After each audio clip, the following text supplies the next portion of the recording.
Le 4 avril 2020, près de la moitié de l'humanité est confinée. Les yeux du monde entier sont braqués sur la ville de Wuhan, berceau de l'épidémie de Covid-19. Tout est parti de cette ville, de 11 millions d'habitants. Mais l'origine du virus reste encore à déterminer.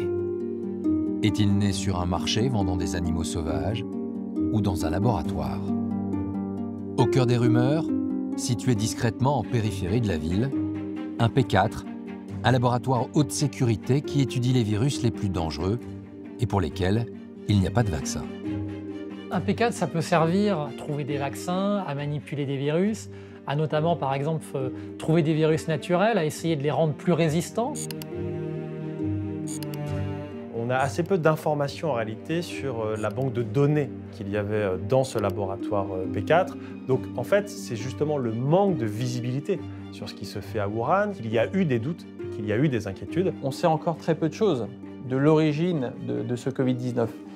Et que la nature ayant horreur du vide, quand on sait très peu de choses, ça donne libre cours à toutes sortes de théories, notamment complotistes, qui peuvent se poser la question de d'où vient ce virus, est-ce que c'est accidentel ou est-ce que c'est intentionnel, est-ce qu'on nous cache la vérité. La probabilité pour qu'un virus de ce type soit sorti du P4 est aujourd'hui extrêmement faible et vous avez très peu de scientifiques qui mettent cette hypothèse en œuvre. Pourtant, ces rumeurs embarrassent la France. Car ce laboratoire de pointe a vu le jour grâce à l'aide technologique française. Une collaboration ultra sensible entre Paris et Pékin. Pour la comprendre, il faut remonter 17 ans en arrière.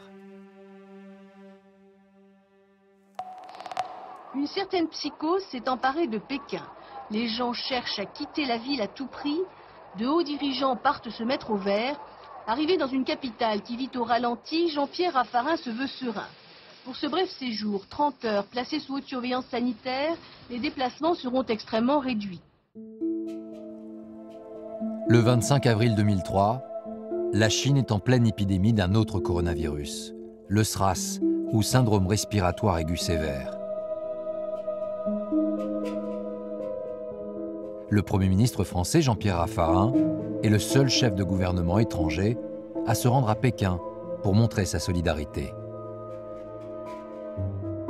Un geste politique apprécié par son homologue chinois, Wen Jiabao. C'est une épidémie qui préoccupe la population, ça se sent. On voit des gens avec des masques, on voit les autorités aussi préoccupées, mais c'est une mobilisation, je dirais une mobilisation nationale, et nous devons être solidaires parce que c'est le genre d'événement qui peut arriver partout dans le monde aujourd'hui. À l'origine, Jean-Pierre Raffarin est venu principalement pour affaires. 30 Airbus vendus pour un montant de 700 millions d'euros. Et le projet d'une centrale thermique Alstom sont signés ce jour-là. Échange de bons procédés, Jean-Pierre Raffarin a transmis une invitation de Jacques Chirac au président chinois pour qu'il participe en juin au sommet du G8 à Évian. Avec Jacques Chirac arrive une nouvelle idée. Avec la Chine, il faut construire des projets communs, y compris des stratégies sur un plan technologique avancé, où là, il ne s'oblige pas seulement de leur vendre des choses, mais de construire ensemble. Au début des années 2000, la Chine apparaît vraiment aux yeux de tous, que ce soit les décideurs politiques, mais aussi les élites économiques, comme une terre d'avenir et un potentiel considérable en termes de marché, en termes de croissance, etc. Et donc, c'est la course. Toutes les grandes puissances industrielles et scientifiques vont chercher à nouer des partenariats avec la Chine. La Chine a à l'époque des moyens financiers et est donc prête à financer des transferts de technologies.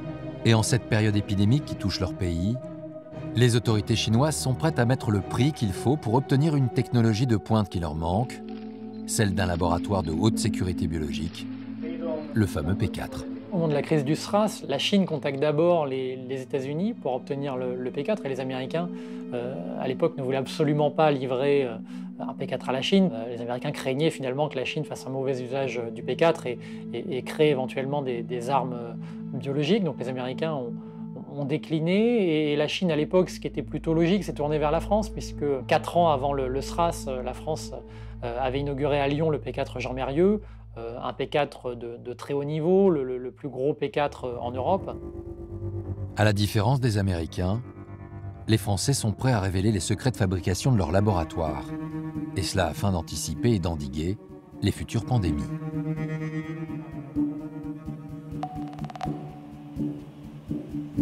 L'année suivante, c'est le chef de l'État en personne qui se rend à son tour à Pékin. Bonjour, merci infiniment de votre accueil. Je suis très sensible. Au programme, la signature d'un accord de coopération contre les maladies infectieuses. Il passe tout d'abord par la réouverture d'un institut Pasteur à Shanghai et par la construction du P4 à Wuhan. Jacques Chirac, comme une partie du gouvernement français, ont pensé finalement que le P4 allait probablement charrier beaucoup de contrats, d'intérêts économiques français en Chine, dans le domaine sanitaire, que plusieurs entreprises pourraient profiter un petit peu de ce projet-là.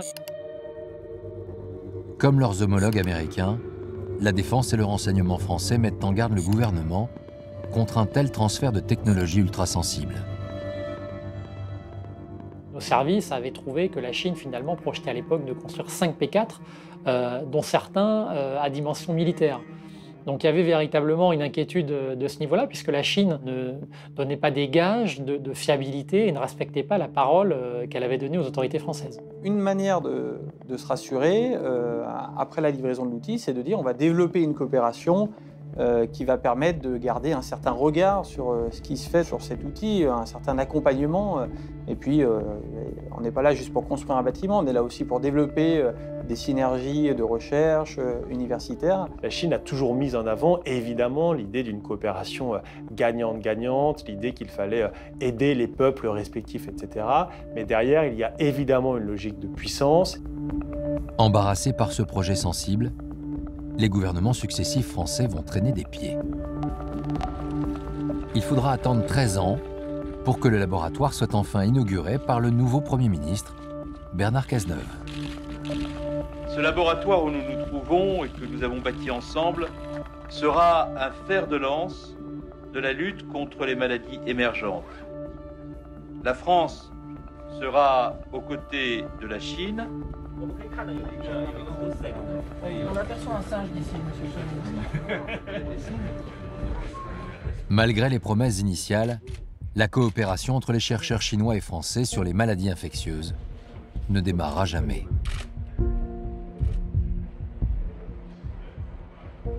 La Chine est aujourd'hui la seule maître à bord du P4, donc on voit bien finalement que, effectivement, côté français, souvent il y a une naïveté finalement sur nos relations avec la Chine. On pense toujours qu'on va pouvoir nourrir des coopérations, que ça va déboucher sur beaucoup de contrats économiques, sonnants et trébuchants.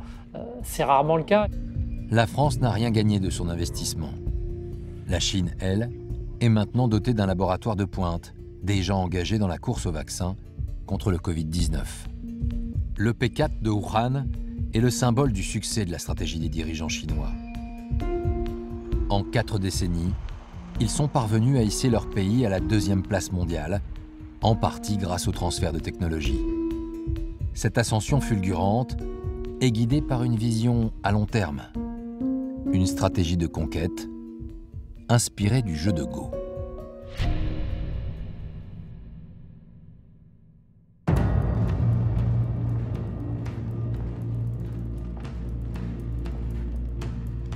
Ce jeu millénaire, inventé en Chine, influence son art de la guerre depuis la nuit des temps.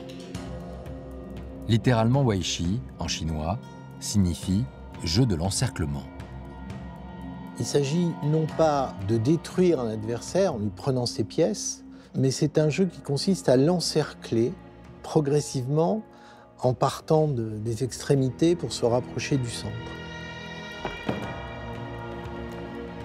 Encercler, ça veut dire créer une logique de suprématie acceptée d'une certaine manière.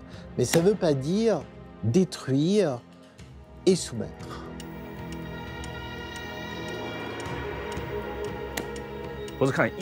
Le jeu de Go est un jeu qui dure longtemps. On se moque des petites défaites et des petites victoires. Le but du jeu n'est pas d'éliminer son adversaire. C'est pour ça que je trouve ce jeu intéressant. La victoire est offerte à celui qui maîtrise la vision d'ensemble et conquiert le plus de territoire. On fait un coup qui est plein de fumée, et puis on fait d'autres coups moins frontaux, sinueux, et qui à terme permettront d'aboutir. Cette conquête, patiente et graduelle, s'illustre parfaitement dans la stratégie internationale du président actuel, Xi Jinping. À l'université de Pékin, Xi Jinping a dit aux élèves que la diplomatie chinoise est comme le Go. Il voulait dire que jouer au Go, ce n'est pas comme aux échecs, où il y en a un qui meurt et un qui survit. C'est vrai que quand on joue au jeu de Go, on met des pièces un peu partout sur l'échiquier, et puis qu'à un moment donné, on a perdu. Et je pense que par rapport aux étrangers, ça s'est souvent passé comme ça. C'est-à-dire que nous, on a regardé des objectifs, on a regardé des trucs très précis ici, et puis de l'autre côté, les Chinois, ils ont mis des pièces un peu de tous les côtés. Puis un beau matin, on s'est réveillé, et on avait perdu. Une stratégie victorieuse que les Occidentaux n'ont pas vu venir. Personne ne pouvait imaginer un tel tour de force, vu l'état de la Chine il y a 45 ans.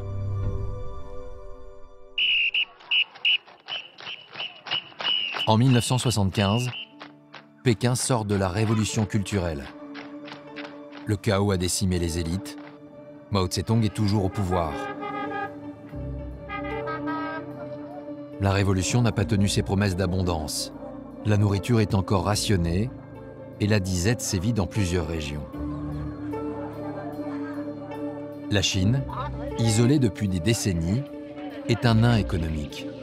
Elle compte 900 millions d'habitants, mais son PIB est 5 fois plus faible que celui de la France.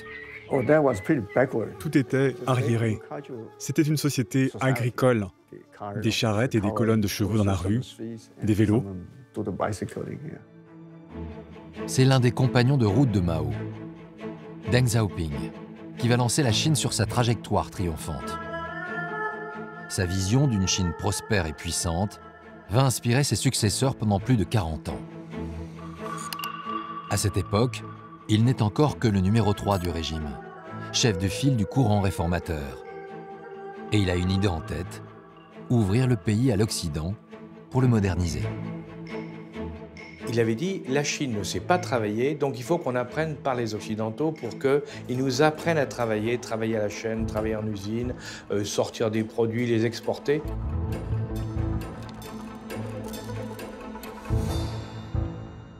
Cette année-là, Deng Xiaoping pose sa première pierre. C'est la France qu'il choisit pour ouvrir son pays à l'Occident. Le 12 mai 1975, le compagnon de route de Mao est accueilli sur le tarmac d'Orly par le Premier ministre Jacques Chirac. Le moment est historique. C'est avec tous les honneurs réservés au chef d'État que la France reçoit pour une semaine Deng Xiaoping. Résidence à l'hôtel Marigny, dîner à Matignon et à l'Élysée demain soir. C'est aussi la première fois qu'un dirigeant chinois de ce rang effectue une visite officielle dans un pays d'Europe occidentale. Un dirigeant chinois qui sort du pays pour visiter la France, pour nous aujourd'hui, c'est quelque chose de banal. Mais à l'époque, dans les années 1970, cela demandait beaucoup de courage. Deng Xiaoping sait que son choix de la France sera bien perçu en Chine. C'est certes un pays capitaliste, mais les dirigeants communistes n'ont pas oublié que c'est la première puissance occidentale qui a reconnu la République populaire de Chine 11 ans plus tôt. En plus, Deng Xiaoping avait une connaissance de la France. Il avait travaillé et vécu en France avant, dans des conditions ouvrières, mais il connaissait le pays et il aimait bien ce pays.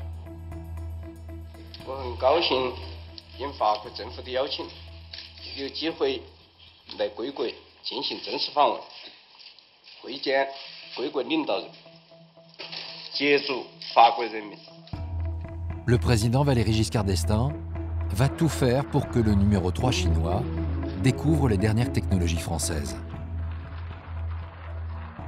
Après la réception à l'Élysée, le Quai d'Orsay a chargé un jeune diplomate sinophone, Claude Martin, de l'accompagner sur le terrain. vient avec une idée en tête, acheter des technologies, acheter des usines, ouvrir la Chine au monde moderne. Tout de suite, il commence à dire « nous voulons des centrales nucléaires en Chine ». Dans le Gard, le vice-premier ministre de la République populaire de Chine, accompagné de M. Poniatowski, ministre d'État, ministre de l'Intérieur, a visité le centre atomique de Marcoule. Il a particulièrement été intéressé par la pile Phénix. Et là, il se rend compte à quel point la France s'est développée. Et là, voilà, pour lui, c'est un choc. Il est conforté dans son analyse que pour se développer, la Chine va avoir besoin d'une technologie étrangère, de biens étrangers. Dans tous les domaines, Deng Xiaoping et sa délégation expriment des volontés d'acheter de la technologie française. Nous nous interrogeons en même temps sur le choix que représente l'ouverture d'une grande coopération avec la Chine qui se ferait avec un pays qui n'a pas encore beaucoup d'argent. Aucun contrat ne sera signé au terme de cette visite de 6 jours. Deng Xiaoping n'a pas encore le pouvoir pour lancer son plan.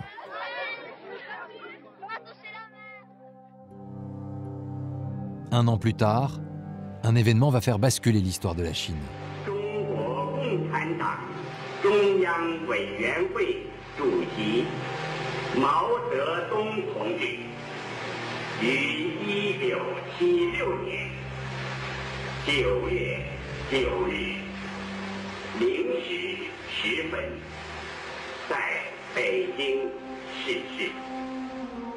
Ce jour-là, les Chinois pleurent leur président tout-puissant. Mao Tse-tung est mort après 27 ans de règne. 2 ans plus tard, Deng Xiaoping devient le chef suprême. Il a maintenant la main pour faire de son pays une grande puissance. Pour sortir les Chinois du sous-développement, il lance un plan radical afin de moderniser l'agriculture, l'industrie et les technologies.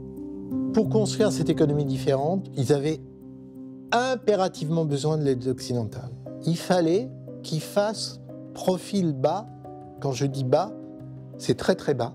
Et qu'ils apparaissent finalement comme un pays en déclin, faible, un modèle communiste fragilisé, ayant échoué.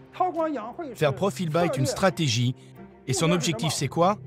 Devenir plus fort. En 1980, le nouveau leader chinois fait un coup audacieux en sollicitant la Banque mondiale, une institution libérale destinée au financement des pays en voie de développement. La banque envoie alors ses économistes en terre communiste. Le sino-américain Er Changhua fait partie des premiers voyages. Deng Xiaoping dit « La Chine est un pays très pauvre. Nous avons besoin de votre aide. » Vous, à la Banque mondiale, pouvez-vous faire des projections pour voir comment l'économie chinoise peut se développer d'ici l'an 2000 et nous conseiller sur les réformes à entreprendre? L'économiste et ses collègues ont pour mission d'aider les dirigeants communistes à piloter le pays dans sa métamorphose. Et les Chinois ont des objectifs qui semblent démesurés. Deng Xiaoping nous avait dit qu'il voulait multiplier le PIB par 4 d'ici là. Pour nous, c'était théorique. Bien sûr que c'est possible, mais seulement si votre économie croît de 9 à 10% par an pendant 20 ans. On n'était pas certain d'y arriver. Aucun pays n'avait fait ça auparavant. Ce qu'on ne savait pas à l'époque, personne ne soupçonnait, c'était que Deng Xiaoping était avant tout un visionnaire et que la stratégie qu'il a écrite et qu'il a expliquée à l'époque, c'est ce qu'ont appliqué les Chinois jusqu'à aujourd'hui. Parce que c'est la force de la Chine, c'est qu'ils sont capables de travailler dans le temps sans jamais remettre en cause une stratégie si elle est bonne. Enfin stratège, le chef suprême encourage les entreprises étrangères à venir en Chine, qui à l'époque est encore coupée du monde. Son coup est simple. Elles produiront sur place les produits destinés aux milliards de futurs consommateurs chinois. Une aubaine en apparence pour les investisseurs étrangers.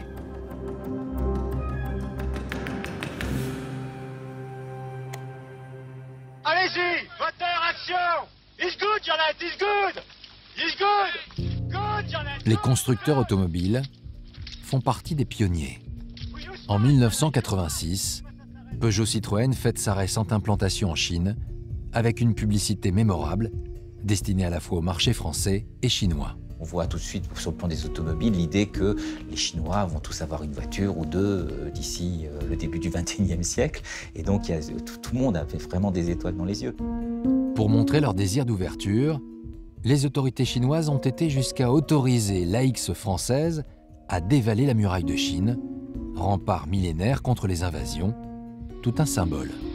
Un coup politique, cet obscur objet de consommation occidentale sur la muraille de Chine, image complètement surréaliste, mais les Chinois sont ravis. Un coup sévère porté à la concurrence, 13 constructeurs avaient déjà postulé sans succès pour cette aventure exotique. Révolutionnaire. Dans les années 80, nous espérions tous l'arrivée en Chine d'entreprises étrangères, de capitaux étrangers. Le plus, ce serait le mieux. Nous étions tous très optimistes. Nous espérions que ces entreprises étrangères allaient apporter un mode de management neuf, à l'occidental. Les Occidentaux pensent jouer un coup gagnant en implantant leur plus grande firme en Chine. Mais il y a une contrainte. Ces fleurons de l'automobile, du pétrole, du nucléaire ou encore de la chimie ont l'obligation de s'associer à une usine locale dans une coentreprise. Et dans cette économie communiste totalement planifiée, ce partenaire majoritaire au sein du capital, c'est forcément l'État chinois. Pour appâter l'autre, la notion de coentreprise, c'est un super concept. L'idée est d'échanger le marché contre les technologies. Et pour cela, il faut créer une entreprise commune. Ainsi, la partie chinoise pouvait étudier les technologies occidentales. Nous, en Chine, on s'inspire du meilleur chez les autres. La Chine est le meilleur élève du monde. Savoir apprendre est important, en particulier apprendre de tes rivaux. Notre plus grand rival doit être en même temps notre partenaire et celui avec lequel tu apprends.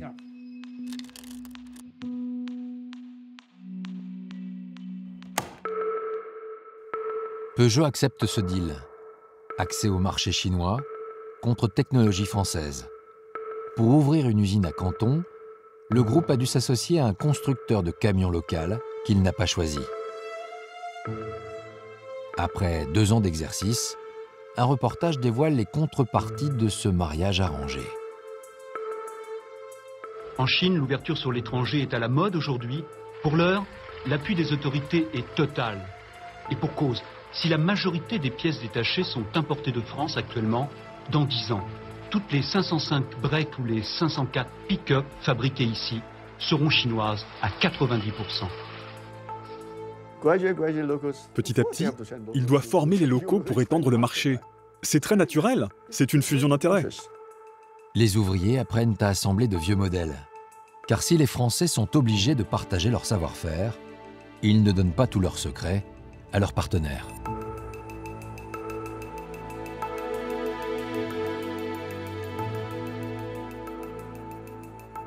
Les grandes marques, ils n'arrivent pas avec la dernière automobile qu'on vend en Occident. C'est-à-dire, ils arrivent avec un modèle qui est déjà un peu obsolète ici et qu'on va transposer là-bas parce qu'on va dire que ça suffit pour le marché chinois. Mais dans tous les domaines, ça va être comme ça. Le retard était tellement gigantesque de toute façon que même si on arrivait avec des technologies qui étaient un petit peu en retard, on va dire, par rapport à ce qui se faisait en Occident, pour eux, c'était un rattrapage gigantesque. Les Occidentaux sont très malins dans leur manière de faire du business. Concernant les transferts de technologie, ils cherchent à profiter de nous. En freinant l'accès à leur technologie, les Français pensent éviter la création d'un futur concurrent. Un danger que mesure déjà le directeur de l'usine de Canton à l'époque. Le risque existe, mais c'est un risque qui est dans un délai relativement éloigné, je pense, c'est-à-dire supérieur à 7 ou 10 ans. Et en tout état de cause, je pense que la Chine est suffisamment intéressante et un marché suffisamment important pour quels que soient les risques que Peugeot cherche à s'y implanter. Mais les Occidentaux sous-estiment la détermination de leurs partenaires.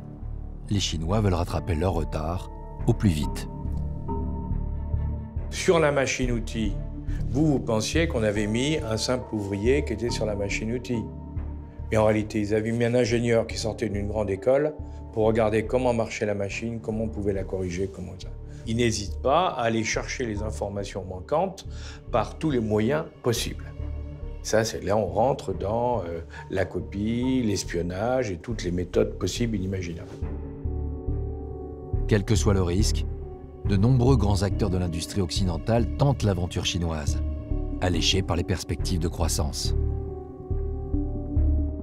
Les multinationales, les grandes compagnies occidentales, elles ne regardent pas à 50 ans pour voir si un jour la Chine leur taillera des croupières. Parce que l'idée, c'est que nous sommes les plus forts dans la recherche, et donc on peut toujours donner des technologies, etc. Mais nous, on sera toujours plus en avance, parce qu'on avance plus vite qu'eux. Et donc, pourquoi pas?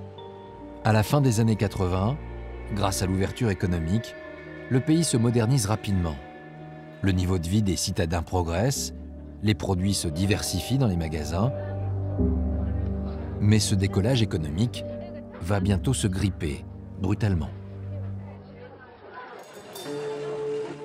L'ouverture et la croissance ont apporté corruption, inflation, mais aussi des envies de liberté. En ce début de juin 1989, la place Tiananmen gronde des rêves démocratiques de la jeunesse, et cela depuis 8 semaines.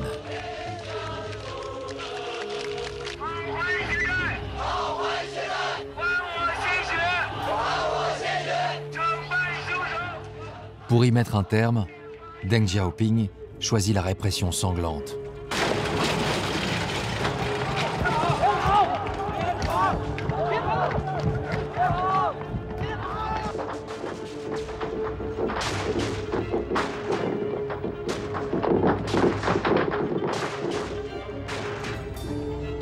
Un régime qui, pour survivre, doit tirer sur la jeunesse qu'il a formée et qui se dresse contre lui au nom de la liberté, ce régime n'a pas d'avenir.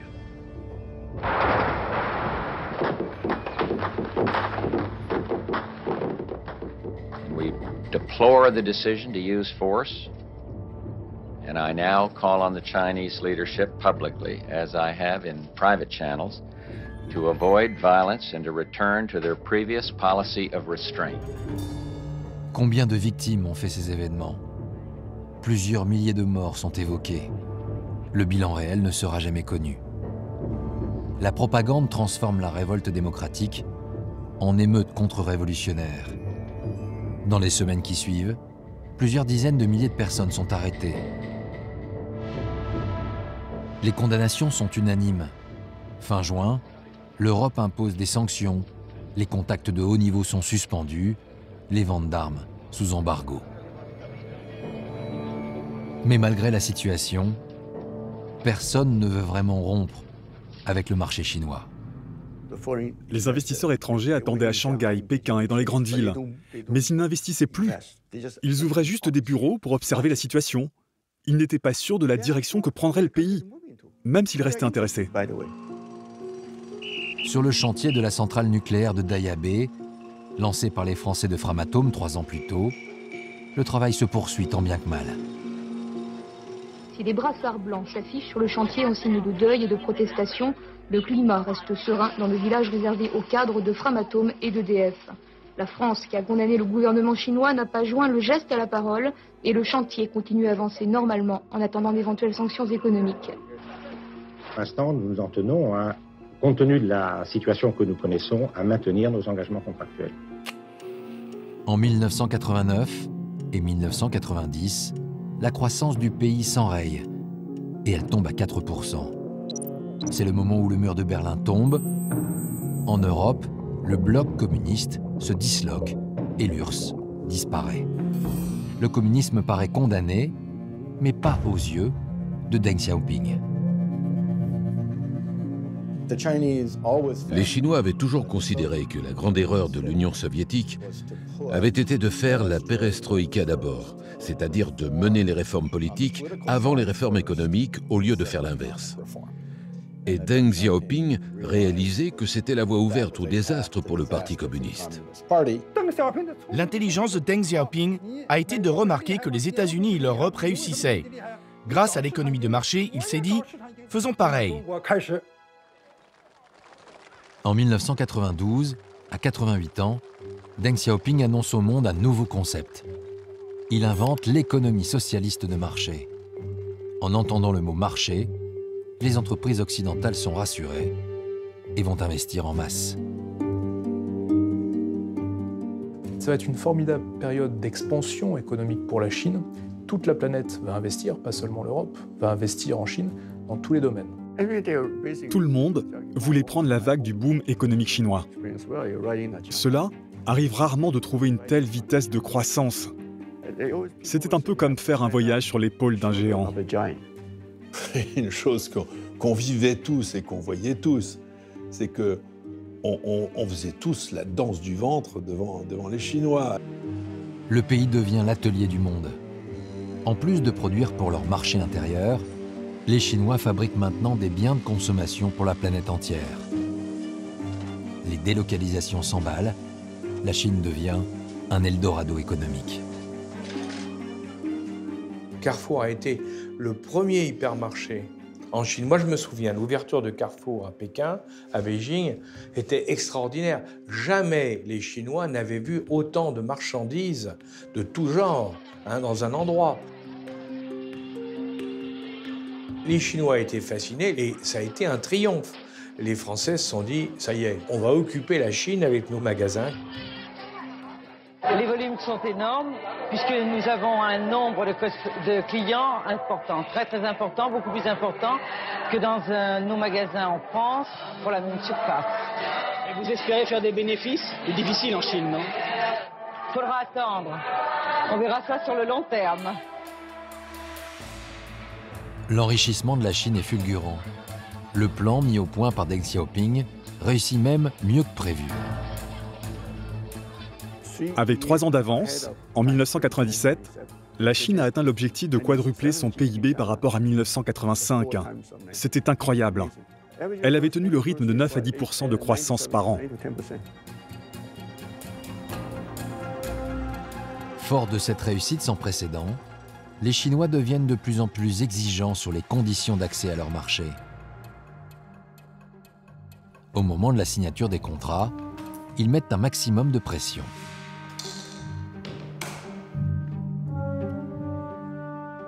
J'ai vu des dizaines et des dizaines de sociétés françaises dont les représentants allaient en Chine négocier et après des négociations très difficiles, les Chinois ne signent pas et ils disent on signera à l'aéroport.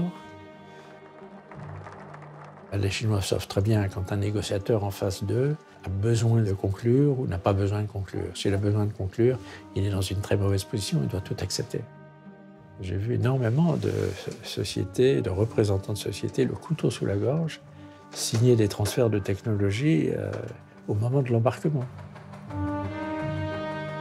Dans l'automobile, les Français de Peugeot en font les frais. La co-entreprise de Canton est fermée. La Chine ne veut plus des vieilles 504 destinées aux pays en voie de développement. Pour les Chinois, non, ça ne va pas. On n'est pas un pays parmi d'autres, on est la Chine. Et puisqu'on est en train de prendre notre envol, on veut la pointe de la technologie, les derniers produits, etc. On s'est fait dire, désolé, mais Peugeot à Canton ne sera pas dans le plan automobile chinois. Alors que la concurrence s'intensifie, pour profiter du marché chinois, les entreprises françaises vont alors trouver un ambassadeur de premier plan.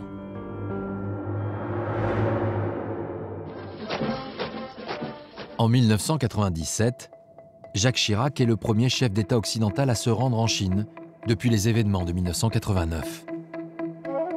Et c'est sur la place même où a eu lieu le massacre que Jiang Zemin, le successeur de Deng Xiaoping, le reçoit. Le but de la visite, aider les entreprises françaises. Mais avant de parler affaires, Jacques Chirac va se montrer conciliant sur l'épineuse question des droits de l'homme.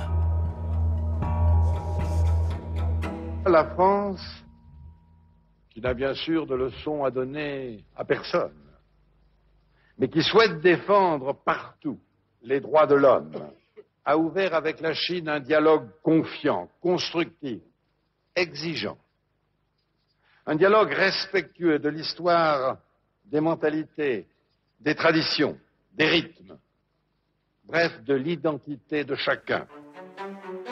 Devant les caméras, les deux présidents signent un texte, négocié pendant des mois. Il contient un paragraphe sur la valeur universelle des droits de l'homme, mais avec un bémol, la reconnaissance d'une particularité culturelle chinoise basée sur son histoire.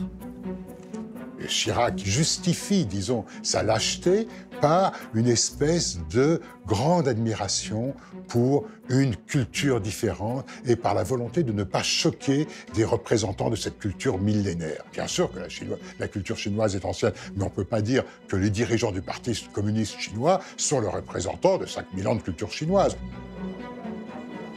Pour Jacques Chirac, l'effort diplomatique en vaut la chandelle. Au cours de sa visite, Airbus fait une percée sur le marché chinois. Signature d'un accord portant sur la vente de 30 Airbus. Pour Jacques Chirac, l'entrée en matière de sa première visite officielle en Chine est plutôt réussie. Avec plus d'1 milliard d'euros de commandes, le président VRP français affiche sa réussite.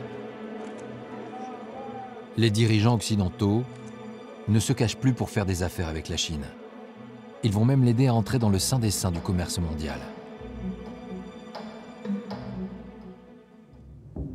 En 2001, c'est dans un hôtel de luxe de Doha que l'Organisation mondiale du commerce accueille officiellement son 143e pays membre, la République populaire de Chine. C'est un moment important dans l'histoire de la Chine et dans l'histoire de la mondialisation, parce que c'est le point d'aboutissement de ce que Deng Xiaoping avait décidé à la fin des années 70, qui était que pour réussir le pari économique chinois, il fallait ouvrir la Chine. L'OMC a été créé quelques années plus tôt afin de faciliter et de contrôler les échanges commerciaux sur la planète. En l'intégrant, la Chine gagne ainsi une assurance contre un éventuel protectionnisme de la part des autres membres. Tant que vous n'êtes pas membre de l'OMC, n'importe qui peut faire n'importe quoi avec vos exportations. Avant qu'ils ne rentrent à l'OMC, si les Européens ou les Américains voulaient mettre un tarif de 50% sur les voitures ou les carottes, il n'y avait aucun problème. Comme au jeu de Go, le parti décide de sacrifier des positions pour en gagner dans le futur. Il ouvre certains secteurs comme l'automobile, baisse les droits de douane et s'engage à respecter la propriété intellectuelle. En échange, l'OMC lui accorde un délai de 15 ans pour faire sa transition vers l'économie de marché. Ils avaient le droit pendant un certain temps de maintenir l'économie d'État dans un certain nombre de domaines, en particulier les entreprises d'État, les services, etc. Avec l'idée qu'en 2015, 2016, tout ça devrait disparaître. Ce que nous espérions, en acceptant l'entrée de la Chine dans l'Organisation mondiale du commerce, en les intégrant comme partenaires dans le système international, c'est que la Chine se mettrait à nous ressembler un peu plus. Les Occidentaux font un pari politique. Avec l'émergence d'une classe moyenne, les Chinois voudront se faire entendre de leurs dirigeants et la démocratie s'imposera.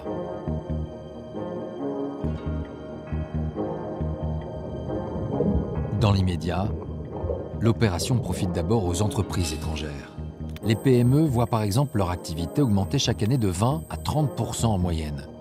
Pour des grands groupes comme l'entreprise pharmaceutique Sanofi, c'est 50% en 2005 et en 2006. Mais une donnée interpelle les dirigeants chinois. À cette époque, 60% des profits réalisés dans le pays vont dans les poches des entreprises étrangères.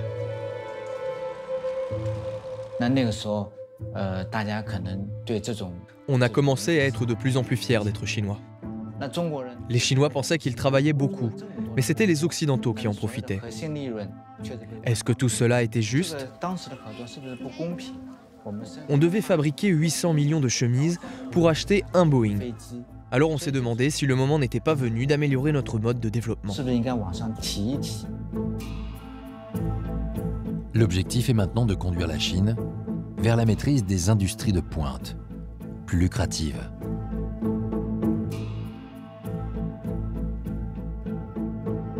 Dans le domaine ferroviaire, les dirigeants du Parti communiste vont réussir un coup de maître.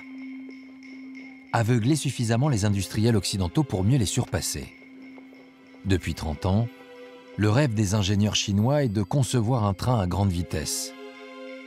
N'y arrivant pas par leurs propres moyens, ils vont jouer de la concurrence entre étrangers pour obtenir la technologie qui leur manque.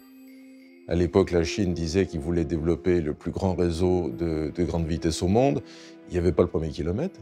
Mais c'est vrai que le marché potentiel en Chine à l'époque était bien plus important en termes de nombre de rames que toutes celles qui avaient été produites jusqu'à présent. Donc c'est vrai que c'est un véritable Eldorado. Chaque constructeur étranger se voit attribuer une première part de marché en échange de transfert de technologie. Alstom, prudent, refuse de céder celle du TGV et propose un train moins rapide. Mais au final, le Canadien Bombardier et surtout le Japonais Kawasaki et l'Allemand Siemens proposent leur meilleur modèle. Tous, évidemment, se sont mis à travailler sur ce dossier en disant c'est le contrat du siècle, hein. Donc on va faire tout ce qu'il faut. Et bien sûr, pour convaincre qu'on est le meilleur dans le contrat du siècle, on fait des efforts qu'on ne ferait pas pour les autres, y compris en technologie. On en donne un peu plus, on va le plus loin possible.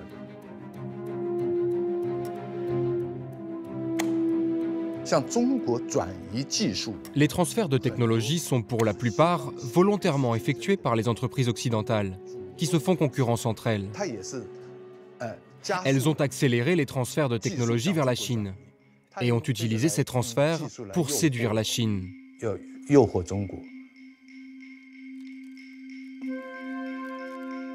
Bien sûr, les Chinois demandaient des choses, disaient mais il faut préciser ça, aller plus loin là-dessus, sinon ça passera jamais.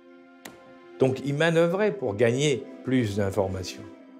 Et puis on est arrivé à la remise des rapports, et là c'est là où ça a été très fort, les Chinois ont dit écoutez, vous êtes tous formidables, on n'arrive pas à choisir. Donc on fait un deuxième tour. Deuxième tour, ça veut dire quoi? Encore plus d'informations transmises, et évidemment.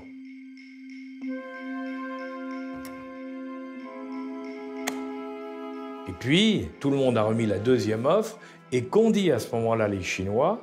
Ils ont dit, écoutez, on a réfléchi, dans le fond, on est capable de faire le TGV nous-mêmes. Les constructeurs étrangers, qui avaient pourtant joué le jeu, se retrouvent écartés du marché ferroviaire chinois.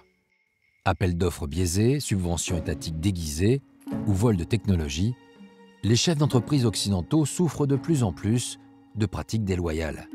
Pourtant, ce sont eux qui font maintenant profil bas.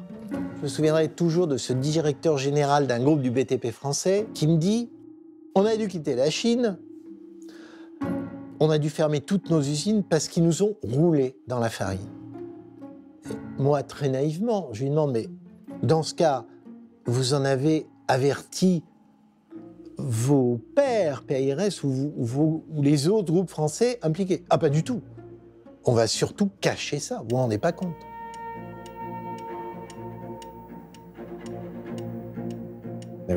Il restait encore d'immenses opportunités pour faire du profit en Chine.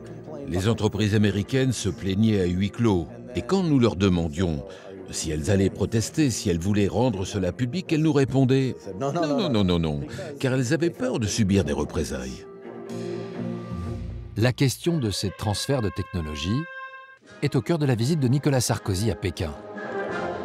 Quelques mois après son élection, le président français est accueilli par son homologue chinois, Hu Jintao, en poste depuis 5 ans. Tout débute par le rituel des signatures de contrats entre patrons chinois et français. Nicolas Sarkozy est accompagné d'une délégation record d'une 50aine de personnes, avec les PDG du nucléaire et de l'aviation. Cette année-là, Anne Lauvergeon vole la vedette aux autres. Voici un sourire qui vaut 8 milliards d'euros. Car ce matin, à Pékin, il était surtout question de signatures et de gros sous. Anne Lauvergeon vient d'officialiser le plus gros contrat jamais signé par Areva, la vente de 2 réacteurs nucléaires EPR de nouvelle génération. L'enjeu, c'est de montrer que cette visite a été un immense succès. D'ailleurs, les journalistes jouent le jeu, hein, en disant « Ouais, tant de milliards, plus d'avions signés que la dernière fois, plus de... » Voilà. Donc, il y a un petit côté, moi, que j'ai toujours trouvé très amusant, qui est une sorte de rivalité entre présidents français ou présidents français et présidents d'autres pays. Ce nouveau contrat de 8 milliards d'euros est vital pour Areva. Dans ce domaine stratégique, le fleuron français a dû aussi effectuer d'importants transferts de technologie, définis par les 2 États en 1980. Et depuis 20 ans, Areva, anciennement Framatome, a aidé les Chinois à construire 4 réacteurs, dont ceux de Daya Bay. Mais Anne Lauvergeon va rester ferme sur un principe. En 1981, on dit oui, il y aura transfert de propriété intellectuelle des réacteurs construits en Chine, mais pour la Chine seulement. Et ça, c'est un élément très important, c'est-à-dire que ce transfert de propriété intellectuelle n'est valable que sur le territoire chinois et pas sur le reste du monde. Donc ça veut dire que les Chinois ne peuvent pas prendre ces technologies pour aller les vendre ailleurs. Après 20 ans de pratique, les Chinois maîtrisent maintenant la construction des réacteurs. Et au moment même de la visite de Nicolas Sarkozy, ils ne cachent plus leur ambition internationale. À quelques centaines de mètres de Daya Bay, une centrale identique est en construction. Cette fois, pas un technicien étranger à l'horizon. 70% de la fabrication est chinoise. Comptons sur nos propres forces, c'est le slogan affiché en très grand sur le chantier. Pour M. Tian, rien de plus normal, c'était prévu dans les contrats, et ce n'est qu'une première étape.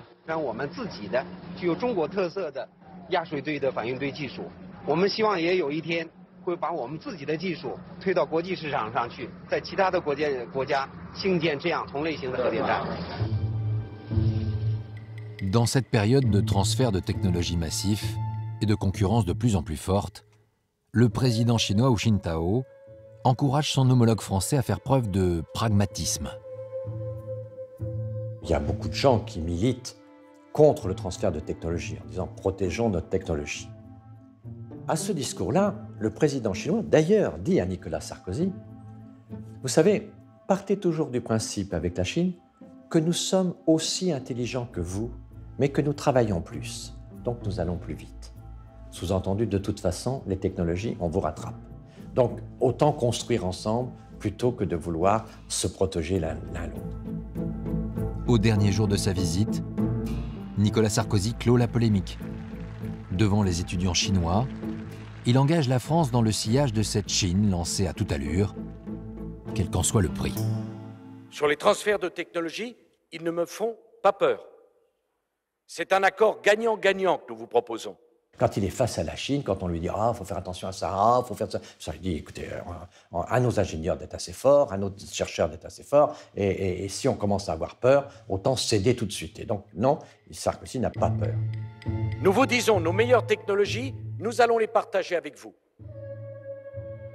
Mettez vos moyens au service de ce développement. Et choisissez la France comme partenaire. Parce que la France veut travailler avec vous. Je pense qu'effectivement, il ne faut pas avoir peur, mais il faut être réaliste. Et ce réalisme, pour moi, il passe par le fait de construire, avec les industriels chinois, des coopérations de long terme. Donc pas seulement la coopération de construction d'un réacteur, mais construire des sociétés communes dans lesquelles nous sommes investisseurs et dans lesquelles nous allons donc durablement rester. Durablement rester. C'est dans le cadre de cette coopération à long terme qu'est construit le premier EPR chinois.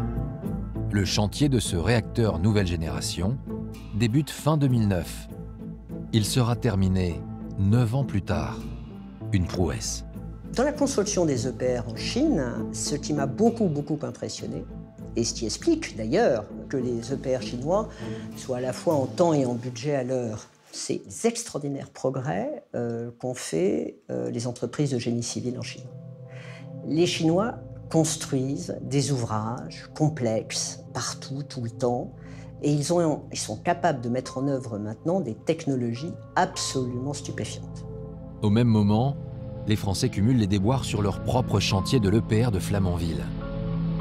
Désormais à l'étranger, ils s'associent aux Chinois pour de nouveaux projets. L'élève est en train de dépasser le maître.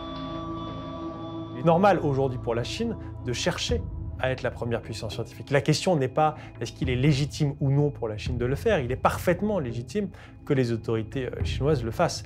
La grande question, c'est est-ce qu'il est de l'intérêt de l'Europe et des États-Unis de participer à cela, de faciliter l'accession à la Chine de ce statut, entre guillemets, de superpuissance scientifique et technologique.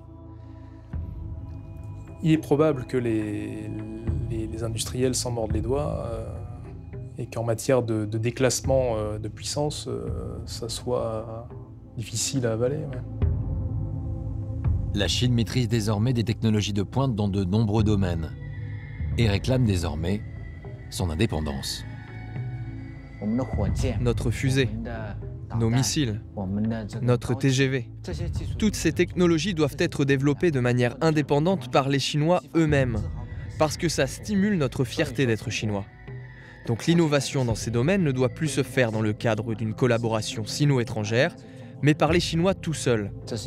C'est un tournant idéologique. Le succès de cette stratégie éclate aux yeux du monde dans le ferroviaire. En 2011, les premiers passagers embarquent dans un TGV chinois. Parmi les voyageurs, le Premier ministre chinois, Wen Jiabao. C'est l'ouverture officielle de la ligne phare du pays, le Pékin-Shanghai.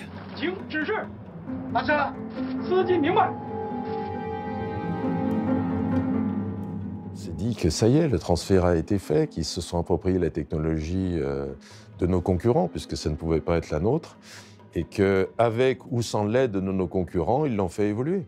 Leur TGV, qui est évidemment une copie des TGV occidentaux, amélioré parce qu'ils ont pris beaucoup de choses, mais ils ont rajouté leur propre version. Aujourd'hui, vous prenez un TGV en Chine, ben vous serez surpris. Hein. Vous apercevrez que ben non, les meilleurs, ils sont là-bas, ils ne sont pas chez nous.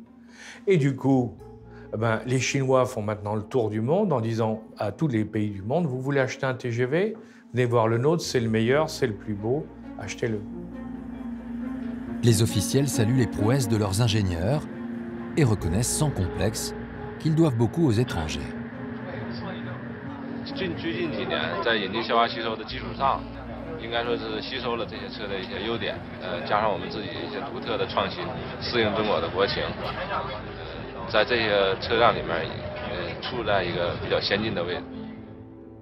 La culture de la copie est dans la culture chinoise. L'original et la copie n'entretiennent pas les rapports que nous avons chez nous. Donc c'est très très très dur de développer une vraie politique d'interdiction de la copie, de la protection de la propriété intellectuelle. C'est très dur. On critique toujours la Chine. Cela nous déçoit beaucoup.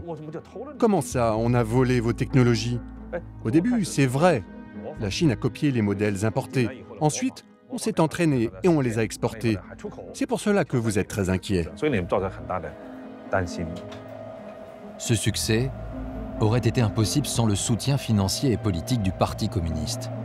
Une aide d'État massive, en violation des promesses faites à l'OMC. En quelques années, de nouveaux champions industriels chinois sont devenus les maîtres du marché national. Que ce soit dans l'électroménager, les télécoms, l'aéronautique et même le nucléaire. Et c'est un nouvel homme fort qui va les aider à sortir des frontières et à conquérir le monde.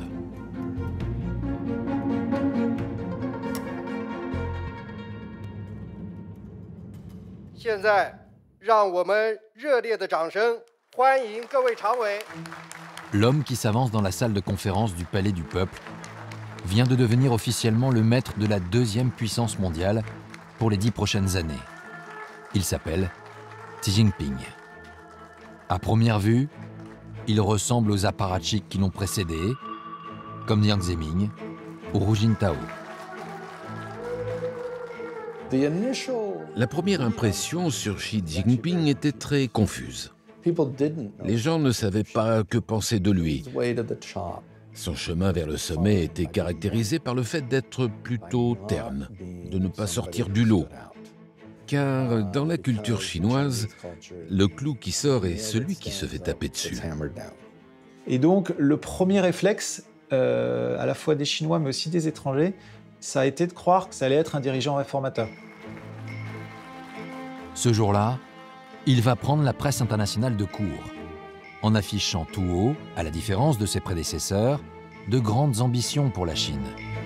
Il veut être celui qui va mener le pays au sommet.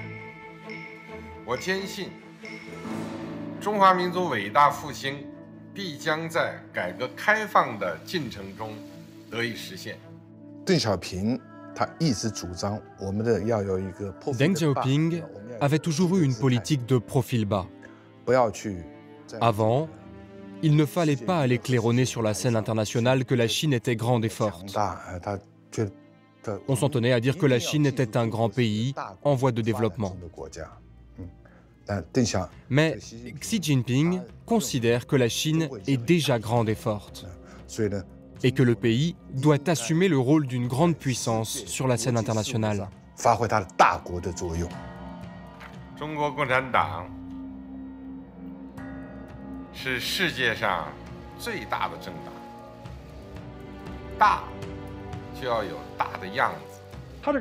Il arrive à un moment crucial.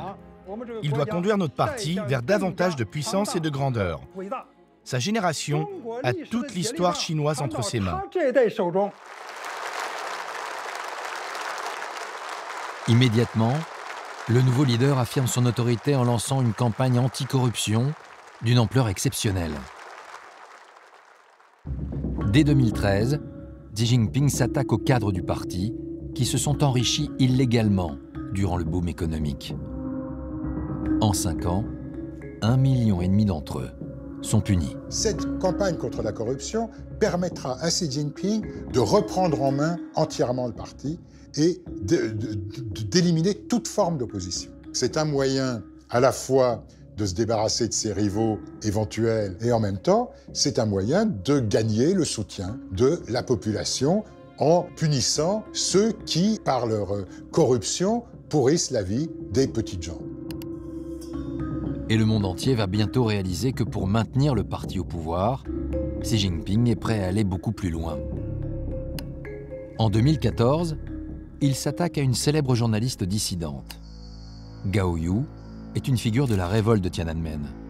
Depuis, elle publie régulièrement des articles critiques dans des journaux de Hong Kong. Son arrestation révèle la part d'ombre du nouveau président. 我认为我做的是触及法律，是危害了国家的利益。我这一点做的是非常错误的。我是诚心诚意的接受教训，而且要认罪。Le 8 mai 2014, Gao Yu fait des aveux forcés à la télévision nationale. La mise en scène humiliante est digne des heures les plus sombres du régime. La journaliste est accusée d'avoir transmis à l'étranger une circulaire secrète du parti, le document numéro 9. 1 an plus tard, elle sera condamnée à 7 ans de prison pour divulgation de secrets d'État.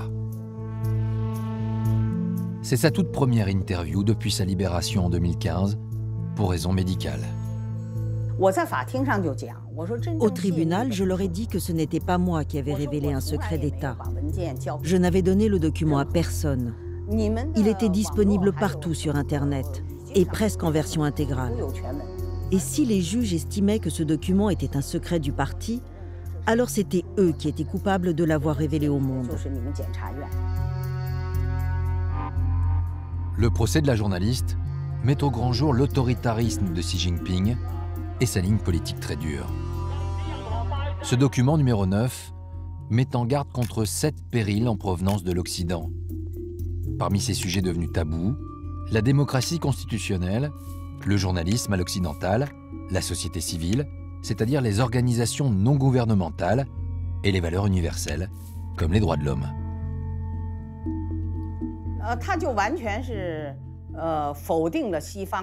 Ce document numéro 9 dénigre complètement le système politique occidental.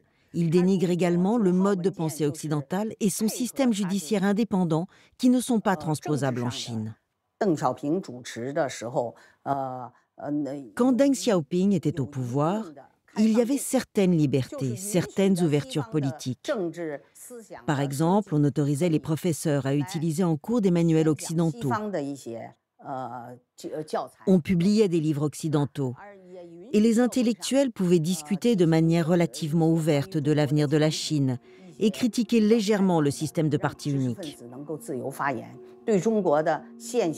Tout cela était possible. Mais avec ce document numéro 9, cette voie est totalement coupée. C'est vraiment ce document-là qui permet d'ouvrir les yeux sur la réalité de Xi Jinping. En fait, il il est vraiment sur une position idéologique très très dure. C'est vraiment la fin des illusions. Pour Xi Jinping, l'ouverture politique est inenvisageable. Et pourtant, le président chinois a connu la persécution et les violences du système maoïste. Xi Jinping, son père, est un compagnon de lutte de Mao. Mais en 1962, son destin bascule quand le grand timonier décide de l'éliminer. Mao accuse son père, l'humilie en organisant un procès public et le jette en prison. Le jeune Xi Jinping devient un paria. Durant la révolution culturelle, il est ensuite envoyé en rééducation à la campagne chez les paysans. À ce moment précis, les violences des gardes rouges ont déjà entraîné plusieurs millions de morts. Cette expérience du chaos va le marquer à jamais. Pour des gens comme Xi Jinping, qui ont été persécutés par les gardes rouges, ce moment du début de la révolution culturelle, c'est celui où tout était permis. Beaucoup de gens qui ont vécu cette période pensent que la démocratie, c'est ça. Et ça a été un peu le discours du parti. Le discours du parti, c'est dans un pays comme le nôtre, il faut absolument qu'il y ait un parti qui tienne l'ensemble du pays, autrement, c'est le chaos. Une fois arrivé à la tête du pays, Xi Jinping n'aura de cesse de mener la guerre contre ceux qui veulent démocratiser la Chine. En 2017, c'est l'une des voix dissidentes les plus respectées qui va se taire à jamais, et le président chinois va en faire un symbole de sa toute-puissance. Ce jour de juillet 2017, fuite des images de l'intellectuel Liu Xiaobo, prix Nobel de la paix, entouré de médecins. En détention depuis 9 ans, il est atteint d'un cancer du foie en phase terminale. Les autorités refusent de le laisser sortir de Chine pour mourir en liberté. Il va décéder 2 jours plus tard.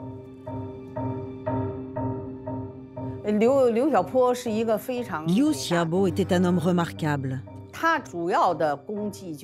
Son seul tort est d'avoir critiqué la dictature chinoise et il l'a fait jusqu'à la fin de sa vie. Il voulait la démocratie et la liberté.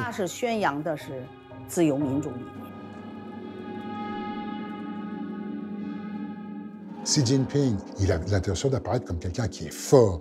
Et la mort de Liu Xiaobo en prison, c'est un signe de la force de la Chine sur la scène internationale. Le seul autre prix Nobel mort en prison, c'était von Ossietzky, sous le régime de Hitler. Eh bien, moi, je n'ai pas peur. Un prix Nobel de la paix meurt en prison, et alors? De fait, personne n'osera critiquer Xi Jinping. Le jour même du décès du prix Nobel de la paix, Donald Trump est reçu par Emmanuel Macron à Paris. Pendant la conférence de presse, un journaliste chinois s'adresse aux 2 présidents.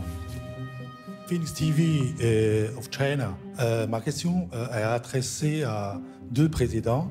Que pensez-vous personnellement de M. Xi Jinping? A great leader. He's a very talented man. I think he's a very good man. He loves China, I can tell you.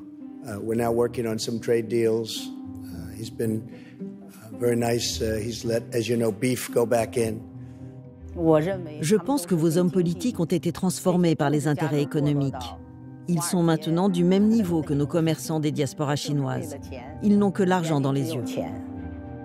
Je considère qu'il s'agit aujourd'hui d'un des grands leaders de notre monde qui est en train de conduire une réforme extrêmement importante et ambitieuse de la Chine, tant de la société que de l'économie chinoise. C'est Xi Jinping qui a raison.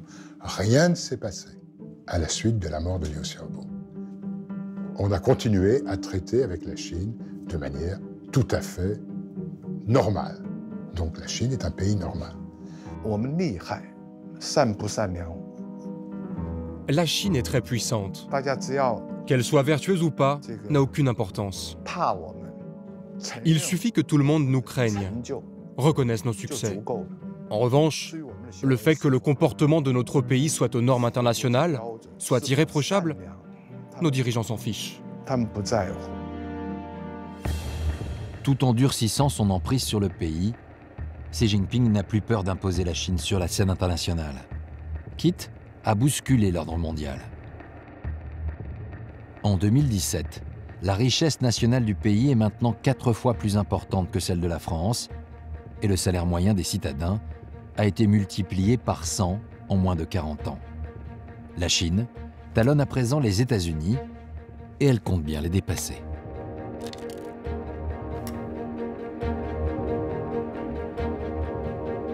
Ce jour-là, le monde entier est invité à Pékin pour le lancement du projet phare du président chinois, les nouvelles routes de la soie, une alternative à la mondialisation occidentale. Les inscriptions n'arrêtaient pas. Au final, on était 1500 et de plus en plus de chefs d'États étrangers. Tous voulaient participer et demandaient pourquoi on ne les avait pas sollicités. Avec les nouvelles routes de la soie, c'était comme s'ils pouvaient synchroniser leur développement à celui de la Chine. Un projet si important, c'est rare dans l'histoire. Plus de 60 pays, africains, asiatiques ou d'Europe de l'Est, ont envoyé une délégation. La France, elle, est représentée par Jean-Pierre Raffarin. Ce qui me frappe d'abord, c'est la présence de la Russie et au fond, ce tandem qui est présenté un peu au monde, qui est Xi Jinping-Poutine. Ces nouvelles routes de la soie sont un projet titanesque initié en 2013. Les produits chinois sont désormais acheminés grâce à une voie ferrée qui traverse le Kazakhstan et la Russie. Par la route, les marchandises passent par l'Asie centrale pour atteindre l'Europe. Par la mer, la route contourne l'Asie et aboutit en Méditerranée. Partout, les ports sont agrandis, voies ferrées et entrepôts sont construits. Chaque pays traversé bénéficie de nouvelles infrastructures financées par les Chinois. Une mise en réseau commercial de la planète au service de la Chine. Je pense que c'est ce concept-là qui a révélé au monde occidental l'ambition de la Chine. Ça fait tilt. On s'est dit, ah ben oui, c'est vrai, les nouvelles routes de la soie, c'est Marco Polo à l'envers. Que ce soit en Russie, en Asie du Sud-Est, à Kuala Lumpur, à Moscou, encore une fois, ou ailleurs, vous avez effectivement une sorte de filet, en quelque sorte, de comptoir, de réseau de comptoirs qui se met en place.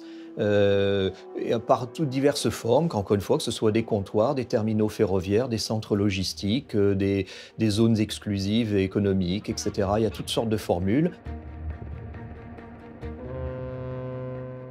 Ça veut dire tout simplement de laisser l'investisseur chinois arriver, financer des projets, par exemple des ponts, des routes, des chemins de fer, des autoroutes, arriver avec ses propres ouvriers, ses propres entreprises, et puis ensuite devenir propriétaire de l'infrastructure. C'est une velléité stratégique, ni plus ni moins, de contrôle des infrastructures.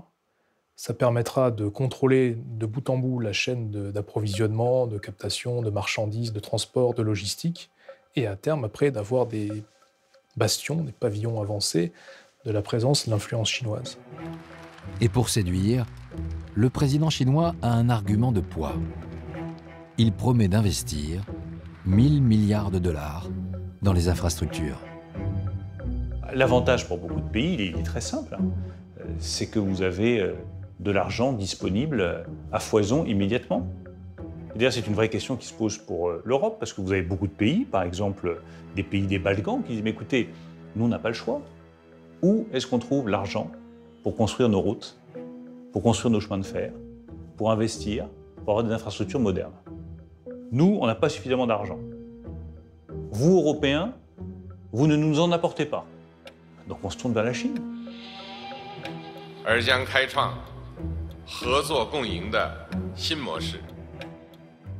C'est quoi nos avantages si on investit dans ces équipements? Ces pays n'ont pas la capacité de les construire. Du coup, ce sont des entreprises chinoises qui le font. On a l'expérience et ça nous rapporte de l'argent. Et eux, ils se développent. C'est véritablement du gagnant-gagnant. Il faut mesurer le renversement stratégique que cela représente. Aujourd'hui, les investissements chinois en Afrique, la totalité des investissements financiers de la Chine en Afrique, sont supérieurs à l'ensemble des investissements de la Banque mondiale. Ça veut dire qu'à un ordre occidental s'est substitué un ordre chinois. C'est ça l'enjeu du XXIe siècle. Au cœur de l'Europe, c'est à Duisbourg que se situe la tête de pont des nouvelles routes de la soie. Depuis 2014, une liaison ferroviaire de 10 000 km à partir de Chongqing permet d'acheminer les produits chinois en une quinzaine de jours jusqu'à cette ville allemande. Un choix stratégique, Duisbourg est le plus grand port fluvial du continent. À partir de là, les marchandises sont distribuées vers toute l'Europe. Chongqing produit aujourd'hui un tiers des tablettes tactiles, 20% des smartphones et plus de 10% des voitures du monde entier. Avant, pour les transporter vers l'Europe, ça prenait 35 jours pour atteindre Rotterdam via la mer. Et par avion, c'était 5 fois plus cher. Ces investissements chinois sont une aubaine pour Duisbourg, en plein déclin depuis la fermeture des sidérurgies il y a 30 ans. 80 entreprises chinoises se sont installées dans la ville, créant une nouvelle dynamique au cœur de l'Europe.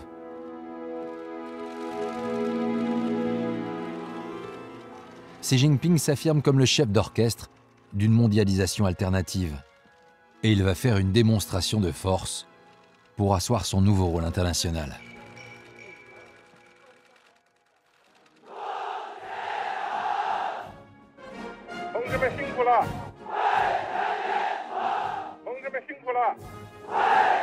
En juillet 2017, le président s'affiche en chef de guerre dans le désert chinois. Une parade militaire spectaculaire, l'armée chinoise, la première au monde en nombre d'hommes, est maintenant prête à s'implanter à l'étranger. Seulement 2 jours plus tard, le symbole d'un drapeau rouge s'élevant dans le ciel africain est sans équivoque. L'inauguration de la base chinoise de Djibouti le 1er août 2017 a été un moment exceptionnel pour l'armée chinoise et pour la Chine elle-même. C'était à bien des égards inattendu. D'abord parce que la Chine a toujours dénoncé les bases militaires des pays impérialistes à l'étranger, en particulier en Afrique. Je me suis senti très fier à ce moment-là. Et c'est aussi une chose sacrée pour moi.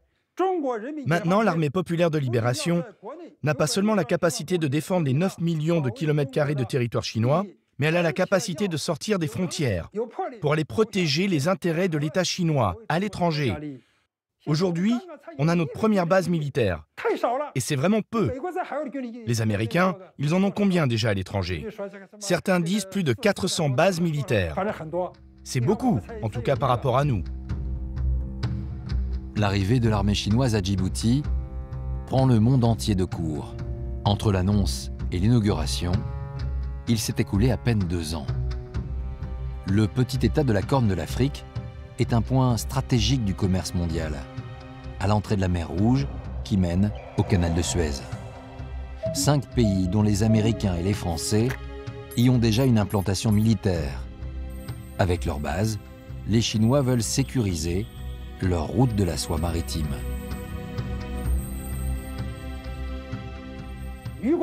Si les voies commerciales alentour étaient bloquées par d'autres pays, notre nation subirait des pertes colossales. Afin de protéger les intérêts de notre pays, on a donc besoin de fonder une base militaire là-bas.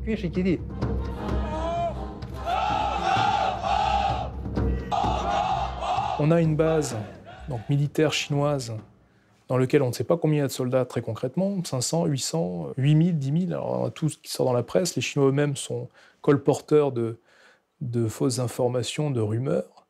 Quand vous choisissez de construire votre base à côté d'une base américaine, cela veut dire que vous voulez surveiller ce qui s'y passe. Vous voulez surveiller les Américains.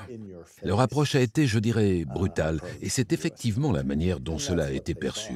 L'armée américaine a plutôt été choquée. C'est très intéressant, cette ambiance. Les militaires américains nous surveillent, ça c'est sûr.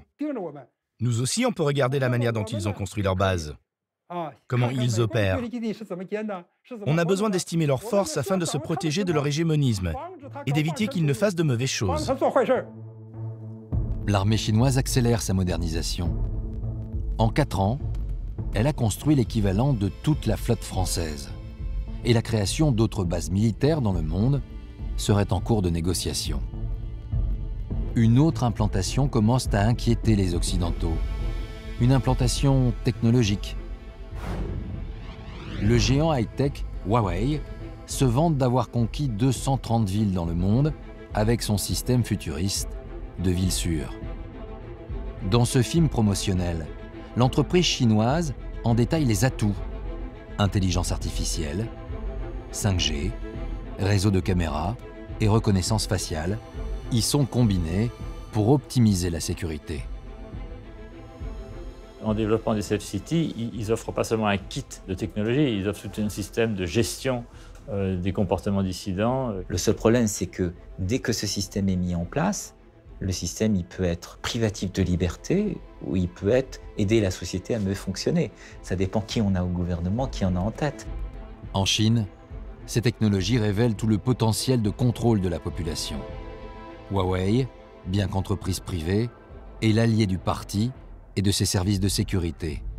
Et cela afin de mettre en place un système de notation des individus grâce aux 400 millions de caméras installées dans le pays et à la gestion en temps réel des données numériques de chacun. Quand vous contrôlez ces technologies de l'information et cybernétique, c'est pour effectivement avoir une collecte de données, puisque aujourd'hui l'être humain est en permanence connecté sur son ordinateur portable téléphone.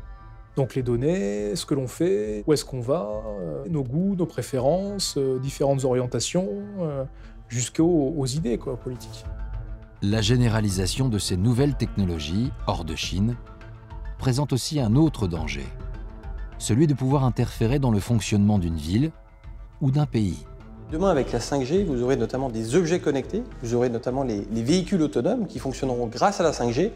Donc si votre réseau 5G s'arrête, ça couperait par exemple le trafic automobile. Donc en gros, on n'a plus besoin de pénétrer dans le pays pour le paralyser, mais on peut le faire à distance. Et donc dès lors, si une puissance étrangère avait la capacité de couper ce réseau 5G, ça poserait un grave problème à notre souveraineté.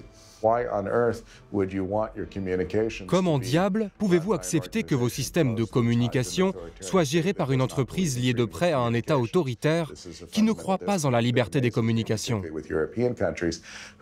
C'est une incohérence fondamentale qui me sidère, en particulier de la part des Européens qui semblent l'accepter.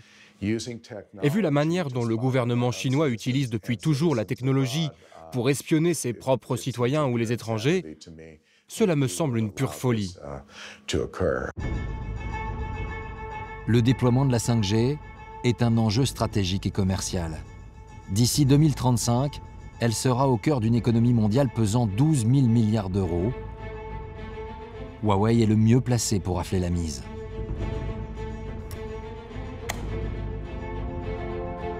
La suprématie américaine est attaquée de toutes parts.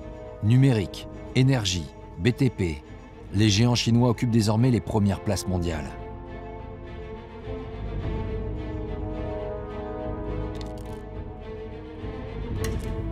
Mais la réplique américaine va s'avérer brutale. En 2018, le président Donald Trump déclare la guerre économique. We have right now an $800 billion trade deficit with the world. So think of that. So let's say we have 500 with China. That would mean that China is more than half. So we're going to get it taken care of.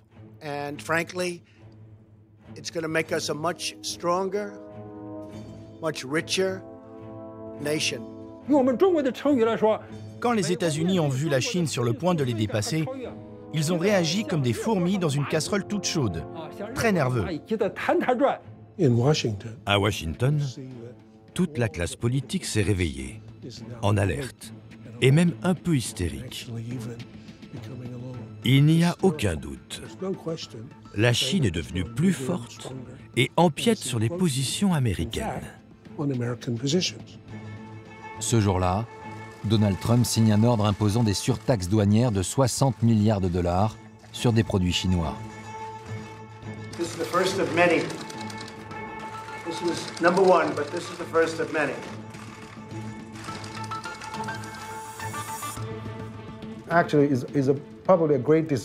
Le président Trump est un grand provocateur. Il perturbe la normalité du monde, ce qui rend les gens nerveux. Nous ne sommes pas habitués à ça.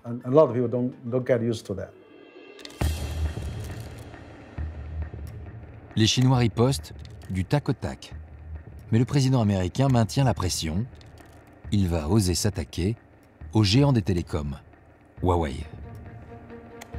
9 mois plus tard, La fille du fondateur, également directrice financière du groupe, est arrêtée au Canada sur demande des Américains. Elle est accusée de vol de secrets commerciaux et de violation de l'embargo sur l'Iran. Miss Mom, why should people believe you that you won't breach your bail? Quand la princesse Huawei est détenue au Canada, c'est un choc pour le monde entier, car la guerre commerciale prend une tournure personnelle. Je pense que Huawei est à la fois important sur le plan stratégique, mais aussi symbolique. En 4 décennies de liens avec les États-Unis, nous n'avions jamais vu un dirigeant américain agir de la sorte. La Chine avait bien accueilli l'élection de Trump du fait de son passé de businessman, plus pragmatique et plus pro-business. On pensait qu'il allait rapprocher la Chine et les États-Unis, mais ce fut tout le contraire. Il y a au sein du gouvernement américain des conseillers importants qui pensent réellement que les Chinois posent une menace existentielle et que Huawei doit être détruit. En mai 2019, pour détruire ce concurrent gênant, Donald Trump interdit aux entreprises high-tech américaines de travailler avec le géant chinois. Effectivement, il les freine pour 1 ou 2 ans, mais ne l'auront pas. La capacité d'innovation et d'études de recherche chinoise fait que sous la pression des Américains, les Chinois vont trouver le moyen de tout faire par eux-mêmes. C'est-à-dire que la situation à moyen terme sera pire que celle qu'on a aujourd'hui. Ils n'auront plus besoin des Américains du tout. Le reste du monde doit décider s'ils veulent aligner leur position sur celle des États-Unis, même avec toutes nos erreurs et l'animosité que nous avons pu créer en étant le leader mondial, ou s'ils veulent travailler avec les Chinois. Le monde va être structuré par la guerre commerciale, financière, technologique entre le numéro 1, les États-Unis, et le numéro 2, la Chine. Est-ce que nous sommes broyés par ces 2 bulldozers, ou est-ce que nous sommes capables d'avoir l'impératif européen, c'est-à-dire d'avoir une existence? C'est ça l'enjeu. L'Europe décide également de riposter. Le président Emmanuel Macron déclare la fin de la naïveté à l'égard de la Chine, et cela va se concrétiser par une image forte. En 2019, le président français accueille Xi Jinping sur le perron de l'Élysée, en compagnie de la chancelière allemande et du président de la Commission européenne. L'Europe présente un front commun et le ton change. Je pense qu'il y a eu un peu de surprise de la part de la Chine, qui n'est pas habituée à ce que nous nous présentions unis.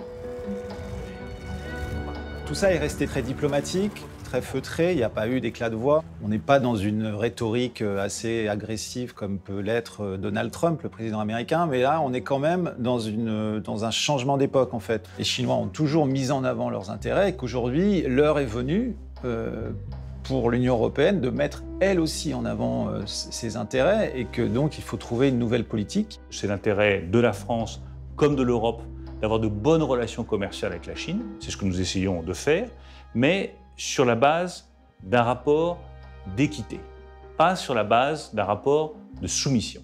Alors nous avons des divergences. Évidemment, l'exercice de la puissance dans l'histoire de l'humanité ne va pas sans rivalité. Nul d'entre nous n'est naïf, mais nous respectons la Chine et nous sommes déterminés au dialogue et à la coopération. Et nous entendons naturellement de nos grands partenaires qu'ils respectent aussi l'unité de l'Union européenne comme les valeurs qu'elle porte pour elle-même et dans le monde. Tous les messages que nous vous passons sur la réciprocité commerciale, sur la protection de nos technologies les plus sensibles, ce sont des messages nationaux, mais ce sont aussi des messages européens. Vous avez accès à nos marchés publics en Europe, en France, eh bien il faut que nous ayons accès à vos marchés publics en Chine. Vous exigez des transferts de technologies, on ne peut pas transférer toutes les technologies.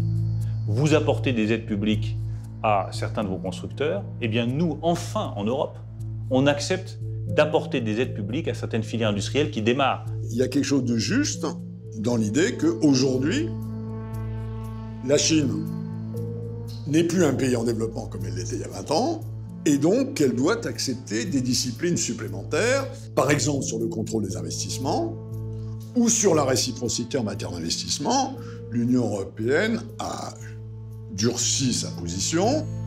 Le front commun des Européens ne semble pas ébranler le leader chinois. Son ambition reste intacte.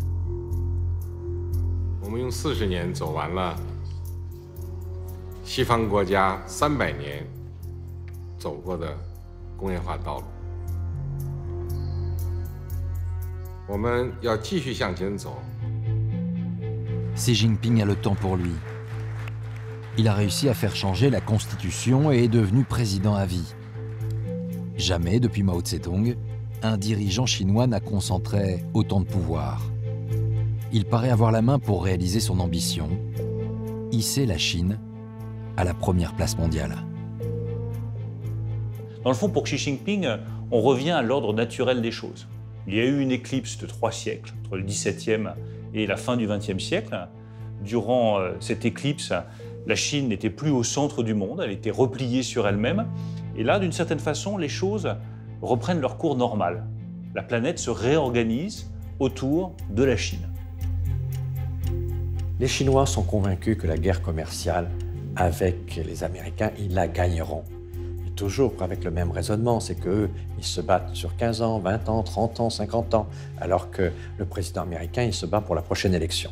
Et donc, ils ont le long terme pour eux. Trump a très peu de temps pour affronter sur la scène mondiale le président Xi Jinping. S'il n'est pas réélu, il sortira très vite de l'histoire. Mais notre président Xi, lui, va pouvoir travailler à l'avenir de la Chine. Il va devoir faire face à d'autres présidents américains, et pas seulement à Trump. Au printemps 2020, ce ne seront donc pas les Américains qui viendront remettre en question leur stratégie, mais un virus. En quelques mois, le Covid-19 grippe la mondialisation centrée autour de la Chine. On a mis au grand jour de fortes dépendances qui s'étaient créées petit à petit, ne serait-ce que d'un point de vue sanitaire, sur la production des masques, sur la production des principes actifs, dont je crois plus de 70% sont produits en dehors du territoire national.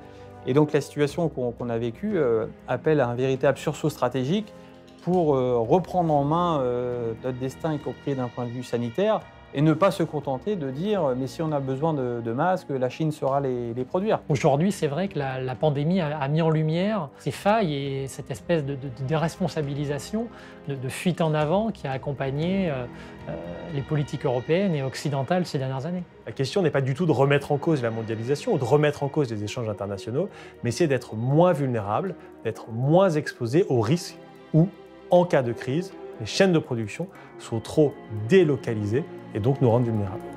Cette pandémie va-t-elle redistribuer les pions sur l'échiquier mondial? Le Parti communiste chinois a fait un pari risqué. Il a lié sa légitimité au taux de croissance du pays. Un modèle remis en cause aujourd'hui par l'épidémie et par la crise économique sans précédent qu'elle engendre. La partie n'est donc pas terminée.